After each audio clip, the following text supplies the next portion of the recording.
Hi friend, আমি আবার চলে এসেছি একটা নতুন ভিডিও নিয়ে। আজকে আমি এসেছি 16 নম্বর গেট। 16 নম্বর গেটে একটা 15 অ্যাম্পিয়ার কম্বো বসবে। সেই কম্বোটা বসানোর জন্য এসেছি, কারণ এখানে ওপর থেকে অর্ডার হয়েছে যে ওদের মোবাইল চার্জারের জন্য। আগে মোবাইল চার্জার ছিল, এখন আবার নতুন করে মোবাইল চার্জার বসাতে হবে, কারণ ওটা যেটা মোবাইল চার্জারটা ছিল সেটা এরা ভয়েস ওভার রিলে কোনো একটা মেশিন বসিয়েছে, তো সেটাতে চার্জ দিচ্ছে। এই হচ্ছে 16 নম্বর গেট। আর বাগদি আমার সঙ্গে এসছে, এই দেখো, এটা এই 16 নম্বর গেটটা হচ্ছে চিনপাই আর দুবরাজপুরের মাঝখানে। তো চলো ভিডিওটা স্কিপ না করে পুরো দেখতে থাকো, কী করে 15 অ্যাম্পিয়ার কম্বো 16 নম্বর গেটে লাগাচ্ছি তোমাদেরকে দেখাচ্ছি। এই টিইউভির মানে হচ্ছে টোটাল ভেহিকেল ইউটিলাইজেশন, মানে গেটের ক্যাপাসিটি কত ভেহিকেল যাওয়া আসা করে। আর এখানে কিলোমিটার ডিস্টেন্স দেওয়া আছে। গেট নাম্বার 16 সিই। গেটের ভিতরের এইরকম দৃশ্য, এটা পুলি, যথারীতি বাগদি রয়েছে এখানে, সম্রাটও এখানে ওর গেটের টোকেন নাম্বার লিখছে। 15 অ্যাম্পিয়ার কম্বো বসানোর ক্ষেত্রে আমি প্রথমেই করলাম কি, যে ভিতরের ওয়্যারিং মানে যে বোর্ডটা বসবে সেই ভিতরের বোর্ডের ওয়্যারিংটা সেট করে নিচ্ছি। তো এই দেখো, এখানে এখন আমি যে মেন ফেজ আর নিউট্রাল ঢুকবে, তো সেই 3 কোর সিটিএস, যেটাতে একটাতে গ্রাউন্ড হবে, একটাতে ডেড ওয়্যার অর্থাৎ নিউট্রাল, আর একটাতে লাইভ ওয়্যার অর্থাৎ ফেজ কানেকশন হবে। তো সেই কানেকশনগুলো আমি করে নিচ্ছি। আমার তোমরা যে কালো তারটা দেখতে পাচ্ছ, এটা 3 কোর সিটিএস।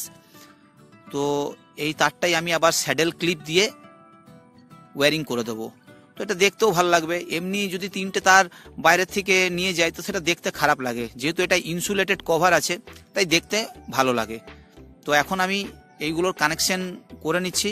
বাগদিকে দিয়েছিলাম সব খুলতে আর তারটা ছুলতে, তো বাগদি তার ছুলে দিয়েছে আর 15 অ্যাম্পিয়ার কম্বোটা খুলে রেখেছে। তো এবার আমি কানেকশনগুলো করে দিচ্ছি। কানেকশন হয়ে যাওয়ার পর এটাকে আমি দেয়ালে ফিট করে দেব। তো দেখো, এখানে কানেকশন অলরেডি হচ্ছে, আস্তে আস্তে কানেকশনটা করছি, কারণ এইখানেই যা টাইমটা লাগছে লাগুক, তারপরে তো ডাইরেক্ট আমরা স্যাডেল পেটাতে শুরু করব। বলতে বলতে আমি এই দেখো পিভিসি স্যাডেল এনেছি। এটা 4 mm স্যাডেল, যাতে টাইট করে ধরে থাকে আমার 3 কোর সিটিএস ওয়্যারটাকে। তো এই স্যাডেল পিটিয়ে পিটিয়ে আমি এই দেখো, এই যে বোর্ডটা দেখছো, এই বোর্ডটাতে আমি থেকে লাইনটা নেব, মানে মেন লাইনটা এই বোর্ড থেকেই নেব, বোর্ড থ্রু যাবে। তো স্যাডেল পেটানো কমপ্লিট হওয়ার মুখেই রয়েছে আমার। ওইদিকে বোর্ড বসিয়ে দিয়েছি। তো এই দেখো, যে বোর্ডটার কথা বললাম এটা খুলে দিয়েছি। তো এখানে এখন আমি তোমাদেরকে প্রথমেই আবার বলছি যে নিউট্রাল কানেকশন তোমরা ডাইরেক্ট আগে করে নাও আর গ্রাউন্ড কানেকশন করে নাও। তো এখন আমি দেখো নিচে দাঁড়িয়ে থেকেই, মানে আমার যদিও হাতটা দেওয়ালে ঠেকছে তো কোনো অসুবিধা নেই, কারণ যেহেতু এটা চালু লাইন রয়েছে, তাই নিউট্রাল কানেকশন আমি সবসময় আগে বলি যে আগে নিউট্রাল এবং গ্রাউন্ড কানেকশন করো, আর তারপরে ফেজ লাইনটা চালু লাইনের ক্ষেত্রে সতর্কতার সঙ্গে করবে। কোনো সেফটি শু পরে হোক বা কোনো, লাস্টে আমি যখন কিছুই পাই না তো প্লাস্টিকের চেয়ারে দাঁড়িয়ে করে দিই, কারণ চালু লাইনে তোমার হাতে ধরেই তো মুড়তে হয়। তো হাতে ধরে মুড়তে হলে তো চালু লাইনে বুঝতেই পারছো যে তোমাকে ইনসুলেটর রাখতেই হবে, প্রোটেকশন রাখতে হবে, মানে লো রেজিস্ট্যান্স কিছু জিনিসের ওপর চেপে থাকতে হবে। তো পিভিসি চেয়ার, যে প্লাস্টিক চেয়ারগুলো রয়েছে সেগুলোই সব থেকে আমি বেস্ট মনে করি, আমি ওর ওপরে চেপেই কাজটা করি। তো এখন আমি এই দেখো, এখন আমি নিউট্রালটা করে দিচ্ছি, নিউট্রাল আর গ্রাউন্ডটা করে দিচ্ছি। এখানে নিচে থাকতে দাঁড়িয়ে থাকতে থাকতে এটা করে দিচ্ছি। এরপরেই আমি তোমার লাইভ ওয়্যারটাকে জুড়ে দেবো। তো এই যে টেপটা দেখছো, এটা রেলওয়ে সাপ্লাই টেপ আমাদের। এর আঠাটা খুব বেশি, আর বেশি দিন রাখলে গলে যায়, তো টেপটা আমার খুব একটা ভালো লাগে না, আর আঠাটা খুবই বেশি। তো কানেকশন এখানে হয়ে গেল। এইবার বাকি থাকবে আমার ফেজ ওয়্যারটা। তো এই দেখো, আমি দেখে নিচ্ছি লাইন চালু রয়েছে টেস্টার দিয়ে তোমাদের। এই দেখো, আমি যেটু একটু আগেই তোমাদেরকে বললাম যে এখন এই দেওয়াটা, এবার আমি চেক করে নিচ্ছি লাইন মারছে কিনা, আমাকে কারেন্ট মারছে কিনা। তো আমি পিভিসি চেয়ারের ওপর চেপে পড়েছি। তো এইবারে আমি এই দেখো দেখে নিলাম যে আমাকে কারেন্ট মারছে কিনা। এই দেখো, তো চালু লাইনেই আমি ডাইরেক্ট জুড়ে দিচ্ছি।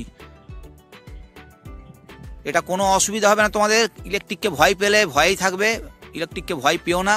তবে হ্যাঁ, সতর্কতার সঙ্গে কাজ করবে। আমি আমার প্রোটেকশন নিয়েই কাজ করছি, তোমরা কেউ নিচ থেকে এটাকে ডাইরেক্ট ধরতে যাবে না, তাহলে কিন্তু কারেন্ট খেয়ে থাকবে। তো যেমনভাবে দেখাচ্ছি তোমরাও চেষ্টা করবে বাড়িতে যদি ইলেকট্রিশিয়ান না থাকে তো নিজেরাও কিছু কিছু কাজ করতে পারবে। আমার চ্যানেলে আমি এই ভিডিওগুলো এই কারণে দিই যাতে তোমরা ইলেকট্রিক সম্বন্ধে একটু ধারণা থাকে। যতক্ষণ না সার্কিট কমপ্লিট হচ্ছে কারেন্ট তোমাদেরকে কোনো মতেই ধরবে না। সার্কিট যখনই কমপ্লিট তখনই তুমি কারেন্ট খাবে। এই দেখো আমি চেক করে নিলাম যে আমার ইন্ডিকেটার জ্বলছে কিনা, ইন্ডিকেটার জ্বলে গেছে। তো ফাইনালি আমার 15 অ্যাম্পিয়ারের কম্বো বসানো হয়ে গেল। এবারে যে এই পুরনো বোর্ডটা ছিল তার স্ক্রুগুলো টাইট করে দিচ্ছি। তো বন্ধুরা আজ তোমরা দেখতে পেলে যে কি করে 15 অ্যাম্পিয়ার কম্বো ওয়্যারিং করতে হয় এবং তার সেটআপটা করতে হয় সেটা দেখিয়ে দিলাম, প্রপার ইনস্টলেশন দেখিয়েছি।